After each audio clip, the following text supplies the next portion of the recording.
वो लड़का ईमानदार, वचन पर चलने वाला, उस पवित्र परमेश्वर का भय मानने वाला, निर्दोष, कोई अपराध नहीं किया, बहुत साल गुलामी में बिताया, ईमानदार के साथ हर पल सोचता रहा, पिता मैंने क्या किया, मुझसे क्या भूल हुई, मैंने कौन सा गुनाह किया है, कौन सा अपराध मेरे जीवन में हुआ, मैंने तो तेरे विरुद्ध कभी चला नहीं, मेरा एक कदम तेरे विरुद्ध नहीं गया, मैं तेरे वचन से कभी दाएं या बाएं कहीं नहीं हटा, मुझे क्यों ये गुलामी में रहना पड़ा। वो लड़का उस गुलामी में से निकल के जेल चला गया, एक ऐसी अपराध में जिसमें उसका बेल नहीं हो सकता था। हालेलुया। क्योंकि कोई और नहीं, राजा का एक बहुत बड़ा मंत्री, एक बड़ा मंत्री उसको जेल डलवाया कि मेरे बीवी के ऊपर एक गलत नजर रखा, ऐसा करने से उसको कभी मेल नहीं हो सकता, कभी वो छूट नहीं सकता उस जेल से, उसको हो सकता उसी जेल में जिंदगी भर रहकर मरना होगा। एक ऐसा सजा मिला जैसे उम्र कैद होता है कि तू तो बाहर नहीं निकल सकता। तूने बड़े अधिकारी की पत्नी के ऊपर नजर डाला, बाइबल बताती है उसका मन पवित्र था। उस अधिकारी की पत्नी ने चाहा कि ये मेरे साथ बेविचार करे, गलत करे, बहुत बार प्रयास किया, हर बार अपने आप को बहाना से बचाता रहा, एक दिन बचाने का मौका नहीं मिला। उसकी कपड़े को पकड़ ली, हो तुमको आज मेरे साथ गलत करना होगा। वो बोला मेरा परमेश्वर मुझे देख रहा है। वो अपना कपड़ा लत्ता छोड़ के वहां से दरवाजा तोड़ के भागा। उसकी पत्नी ने शोर मचा के सिपाहियों को इकट्ठा किया और उसने क्या इल्जाम लगाया सीधे साधे और पवित्र इंसान पर, ये मेरे साथ गलत करना चाह रहा था।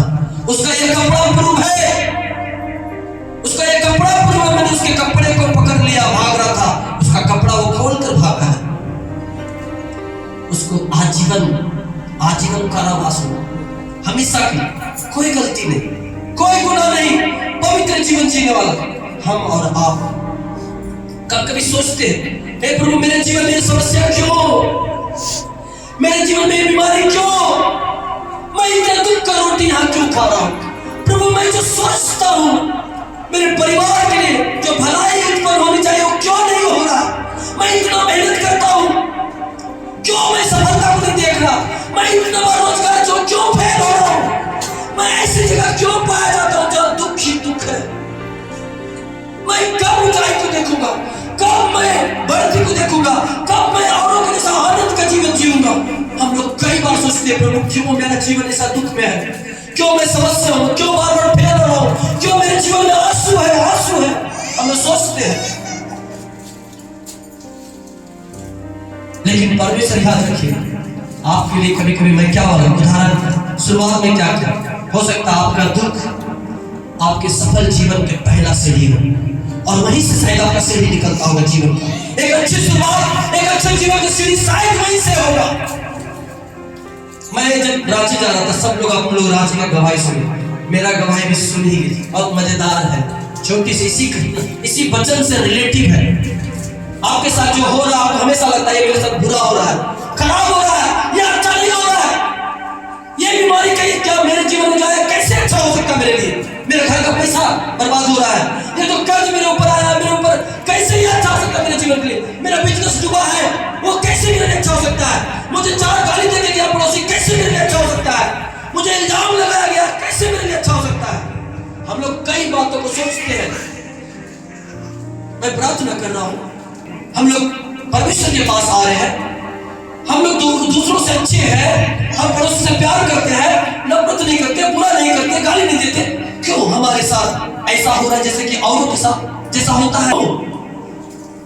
लेकिन बाइबल बहुत कुछ सिखाती है। जब हम लोग रांची जा रहे थे, जाने से 1 सप्ताह पहले टिकट कट गया और हम लोग टिकट कटने से पहले एक बार मैं अपनी बहन को फोन करके बोला कि हम लोग 5-6 जन आ रहे हैं रांची, तो बोला ठीक है आइए। एक अच्छी घटना है, इसमें बहुत शिक्षा की बात है कि परमेश्वर हम लोग को बहुत अच्छी शिक्षा देता है। और फिर बहन बोली कि ठीक है आइए, और 5 6 जन आ रहे हैं रांची, तो बोला ठीक है आइए। एक अच्छी घटना है, इसमें बहुत शिक्षा की बात है कि परमेश्वर हम लोग को बहुत अच्छी शिक्षा देता है। और फिर बहन बोली कि ठीक है आइए, और 5 6 जन आ रहे हैं रांची, तो बोला ठीक है आइए। हम लोग टिकट निकाले हम लोग 6 जन के लिए। तभी संडे आ गया बीच में, और संडे आने के बाद हमारे चर्च के बहन मीना करके बोली कि भैया हम भी जाएंगे और मेरा हस्बैंड जाएगा। मैं बोला अच्छा कोई बात नहीं, 2 जन बढ़ रहा है, कोई दिक्कत नहीं, चले। उसके बाद पास्टर संजय सनवाला से फोन किया, हम लोग मीटिंग में जा रहे, क्या आप भी जा रहे हैं? बोला पास्टर जी हम भी जाएंगे, सोचे हैं हम लोग 3 आदमी से जाएंगे। मैं सोचा अच्छा 8 जन हम लोग हो गए, 3 वो हो गए ना, 11 जन हो गए, चलेगा कोई बात नहीं। जब मैं इस बात को सोच कर यहाँ से अपनी बहन से टिकट निकालने के बाद जब बातचीत किया, बहन ऐसी सी बात है, हम लोग 11 जन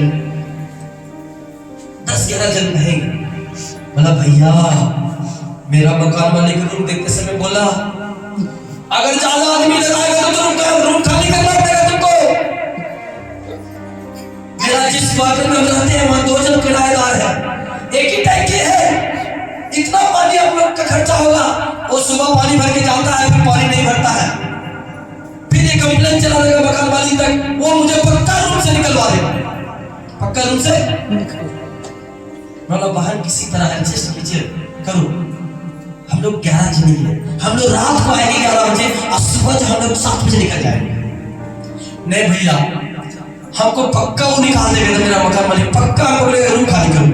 अब वो डर गए, उसका डरना लाजिमी है, भाई मकान मालिक अपना मकान तो है लेकिन किराए पर है। मुझे बहुत क्रोध आ रहा है पर, टिकट कट गया है, इतने लोग हैं और एक दिन तुम नहीं रख सकती है, बहुत बहन पर क्रोध आ रहा है, बहुत गुस्सा, हमसे बात नहीं करेंगे, मेरे साथ अच्छा व्यवहार नहीं किया है, वो मेरे साथ बहुत खराब किया है। ये नहीं सोचती सब परमेश्वर का दास लोग हैं, परमेश्वर का लोग हैं, ये क्या माने कि प्रेम का रिश्ता समझती है, ये अच्छा नहीं हुआ। अब मैं अपने बहन से बात नहीं करूंगा, ऐसा मैं सोच रहा हूँ उधर से। फिर पास्टर संजय मुझे बोलता है पास्टर हो सकता है 1-2 आदमी और पड़ेगा। हालेलुया। इधर रूम पता नहीं है, रूम वाला बोला बहन बोला कि भैया इधर नहीं, मेरा भी निकाल, आप लोग के साथ हमको भी निकाल देगा। हालेलुया। अब पूरा गुस्सा में अंदर से, उधर से 2 आदमी और बढ़ रहा। जब स्टेशन पहुंचे ना तो मीना का मम्मी को देखी, हम बोले हे प्रभु परमेश्वर का धन्यवाद, लेकिन इनके आने से पहले, हमें ट्रेन पकड़ने से पहले मैं यहाँ जब बहन बोली भैया नहीं रखना है, मैं सबसे पहले घुटना पर आ गया इधर बेदी पर। आपको कोई मदद नहीं कर सकता, तो मेरा बुद्धि फेल हो गया है, सारा होटल बुक है, रांची का सारा होटल बुक है, हम लोग कहाँ रहेंगे? महिलाओं का लेकर रूम भर मैदान में रात को सोना नहीं चाहता। अब तो सोने का तो मैं सोता हूँ, लेकिन उसको कपड़ा चेंज करना है, लेट्रिन बाथरूम जाना है, नहाना है। प्रभु प्रार्थना कर रहे थे हमको, वो जो आंटी, एक आंटी के बारे में चर्चा कर रहे थे लोग, उस आंटी का चेहरा हमको प्रभु दिखाया, उसी आंटी का चेहरा दिखाया कि बाहर एक आंटी के घर गया था, उस आंटी को फोन लगा, मोबाइल पर नंबर खोजने लगा, मोबाइल पर नंबर खोजने लगा, मोबाइल पर नंबर ही नहीं। आप क्या करो? अब ये भी सोचो, मैं प्रचार करके वहां से आया, फिर कभी उनको फोन नहीं किया। मैं जब ये बात बोलूं तो मैं 15 लोग आ रहा हूँ तो बोले कि तुम आ रहा मुसीबत देने के लिए, क्या प्रभु मैं प्रभु कहा कि अपने समझ का सहारा मत ले, अपने समझ का सहारा मत ले, वरन संपूर्ण मन से इस वचन को पढ़िए। जैसा मैं दिखा नीति वचन 3 अध्याय पढ़िए, नीति वचन 3 अध्याय उसका 5 अक्षर ना लेना। और परमेश्वर कहता है जिसका भरोसा उस परमेश्वर पर, जो उस पर भरोसा करता है, आपको जहां पर लगे ये असंभव है, ये नहीं हो सकता, ये हो ही नहीं सकता मेरे लिए, ये मेरे लिए उपाय नहीं हो सकता। जहां आपको लगे बीमारी नहीं जा सकता, ये कैंसर 4था स्टेज का है, ये नहीं खत्म होगा, ये किडनी दोनों फेल हो गया है, ये नहीं बच सकता, वहां पर मेरा परमेश्वर अद्भुत काम करने की ताकत रखता है। आज जो गवाही हुआ यहाँ पर, ये बहन 12 साल से मृत्यु होता था और हर 3 दिन 4 दिन पर इसको मृत्यु होता था। इसको आग से, पानी से दूर रखा जाता था, कोई काम इसको करने नहीं दिया जाता था कि कहां गिर जाएगी, कहां छटपटाने लगेगी, कोई नहीं जानता। और 12 साल की मृगी एक ही प्रार्थना में इस स्थान पे जो परमेश्वर यहोवा उपस्थित है, जो यीशु मसीह है, उसने इसे छुआ और आज 2 महीना से इसके ऊपर बेगी नहीं हुआ। हालेलुया। ये परमेश्वर का संपूर्ण मन से किस पर भरोसा करना। आगे क्या लिखा है पढ़िएगा। वरन संपूर्ण मन से यहोवा पर भरोसा रखना। वरन संपूर्ण मन से यहोवा पर भरोसा रखना। और जब मैं प्रार्थना किया तो मुझे वो आंटी का चेहरा दिखाई दिया और मैं फोन नंबर खोजा, नहीं मिला। मेरा एक गायक है रांची में दोस्त, वो एल्बम बनाता है, उसके कई एल्बम है, यूट्यूब उसके गाना सब है, बहुत अच्छे अच्छे गीत सब है, देशभक्ति गीत बनाता है। और वो जो है अपने रांची के लैंग्वेज में, अपने क्षेत्रीय भाषा में बहुत गीत गाता है। उस व्यक्ति को मैंने फोन लगाया, वो जरूर गायक है पर मेरा बहुत इज्जत करता है, एक बार में मेरा फोन उठाता है। अगर वो नहीं उठा सकता तो मुझे रिटर्न फोन करता, भैया बोलिए मैं आपके लिए हाजिर हूँ। उसको मैं फोन किया, बोला भाई आंटी जिसके पास हम लोग गए थे याद करते हैं आप? हाँ भैया मैं जान रहा हूँ। क्या आपके पास उसका नंबर है? बोला भैया है मेरे पास नंबर, मैं भेज रहा हूँ। उसने मुझे मोबाइल पर नंबर भेजा और मैं उस आंटी को जब फोन किया, वो आंटी बोला बेटा ये घर नीचे और ऊपर जो हॉल है, जो भी व्यवस्था ये मैं तुम्हारे लिए है। मैं हर एक को अलग अलग रूम तो ना दे पाऊं, पर मेरा पूरा घर भी तुम्हें अगर रहने के लिए देना पड़े तो मैं हाजिर हूं। हालेलुया। और आप लोग भाई लोग से, सिस्टर लोग से, बहन लोग से पूछ सकते हैं, वो अपनी माँ के जैसा अपने बाल बच्चों के सामने स्वागत किया। हालेलुया। यहाँ तक बोला लास्ट एसबीआई बैंक की मैनेजर, एसबीआई बैंक की मैनेजर यहाँ तक लास्ट में बोला, जब देखा कि इतना अच्छा से खिलाने के बाद रात को खाना बनाई, सुबह 4 बजे उठ के भोरे खाना बनाया हम लोग के लिए, कि आप लोग भूखे कैसे जाएंगे प्रचार सुनने।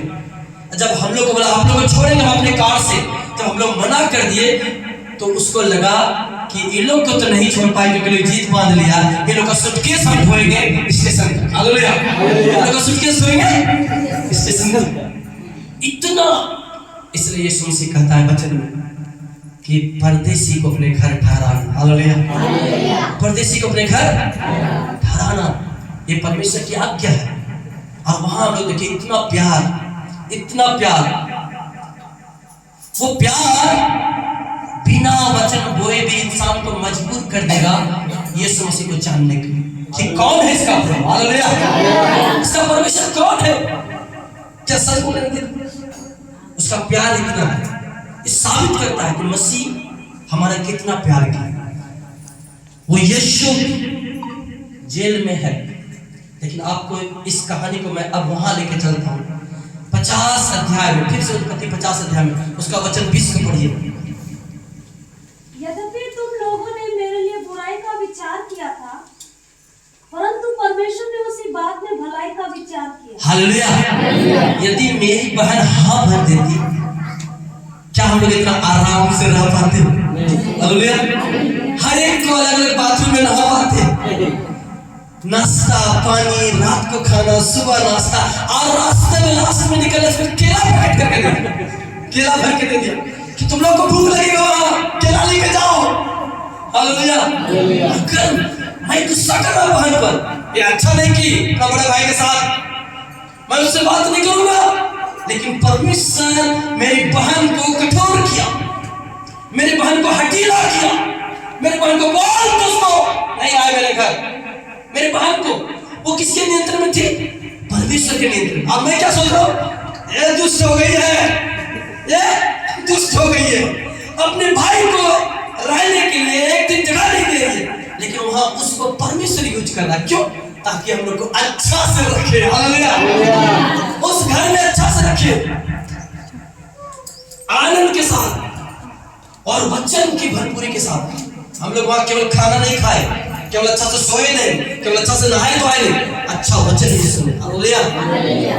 तो कभी कभी हम लोग को लगता है हमारे साथ बुरा हो रहा है, लेकिन इस बुराई में परमेश्वर भलाई को छुपा के रखा है। यूसुफ जेल में है, उम्र कैद का सजा से कभी ना निकल सके, लेकिन बाहर निकल के परमेश्वर से बाहर निकाला, सपनों का अर्थ बताने के लिए, राजा का सपनों का अर्थ निकाल बताने के लिए जब जेल गया तो जेल में उसने जेलर के सपने का अर्थ बताया, और वहां से जो कैदी बाहर निकल के जिसको उम्र कैद का सजा नहीं हुआ, तो वो जब राजा के घर में गया, जब राजा फिरौन सपना देखा, उसका अर्थ बताने वाला कोई नहीं था पूरे एरिया में, तो वही कैदी जो यूसुफ के साथ जेल में था राजा को बोलता है, राजा साहब आपके जेल में एक ऐसा व्यक्ति जिसके साथ परमेश्वर रहता है, वही आपके सपने का अर्थ बता सकता है। और ना केवल यूसुफ अपने उन भाइयों का, उन 11 भाइयों का पेट भरा, बल्कि पूरे मिस्र के आसपास जितने देश है उन सब का पेट भरने का कारण ठहरा। अगर यूसुफ जेल नहीं गया होता, उसके भाइयों ने उसे गुलामी में ना बेचा होता, वो गुलामी में ना गया होता, पोतीफर की पत्नी ने उस पर रेप का इल्जाम ना लगाया होता, अगर वो जेल में ना होता, तो क्या पूरा मिस्र का, अपने 11 भाई का, अपने बाप का और आसपास के सारे राज्य का पेट भर पाता? क्योंकि उसने सपना में राजा को देख लिया था, इस देश में 7 साल का अकाल पड़ने वाला है। 7 साल का, और 7 साल पहले उसने पूरे देश का सारा अनाज भंडार कलेक्ट कर लिया, रख लिया। जब इतना लंबा अकाल चलेगा तो पूरे देश को भोजन के लिए कुछ घटी ना हो।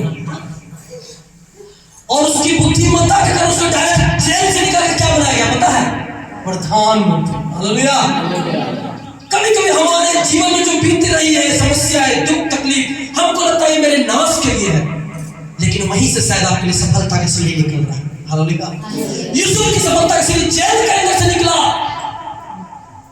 जो कि सोच सकता रहा होगा मन में, प्रभु मैंने तो कोई अपराध नहीं किया, कोई पाप नहीं किया, मेरे जीवन में हर दिन तेरे आज्ञाकारिता में बीता, मैं जेल में सड़ रहा हूं, लेकिन वहीं से उसका सीढ़ी कहां निकला? प्रधानमंत्री। डायरेक्ट प्रधानमंत्री, वो प्रधानमंत्री बना। और न केवल अपना पेट भरा, अपने उन भाइयों का जो उसे बेच लिया था, मार के कुआं में गिरा दिया था, उनके पूरे परिवार का पेट भरा, अपने बाप का पेट भरा, आसपास के राज्य का पेट भरा, पूरे मिस्र देश के हर एक नागरिक का पेट भरने का कारण बना। हालेलुया। इसलिए जब आप प्रभु में हैं, आपके साथ अगर कुछ बातें बीत रही, याद रखिए वो बातें आपके नुकसान के लिए नहीं है, कदापि नहीं। जिसके निगरानी परमेश्वर करता है, जिसका ओट यहोवा है, जो अपने ढाल लेकर हमारी रक्षा करता है, जो मेरा ऊंचा गढ़ है, क्या उसका बीमारी, समस्या, किसी तरह का कोई परेशानी, कोई दुख, कोई नुकसान कर सकता है? हमारा जो वचन पर नहीं चलते, जो यहोवा पर भरोसा नहीं करते, वो डरते हैं।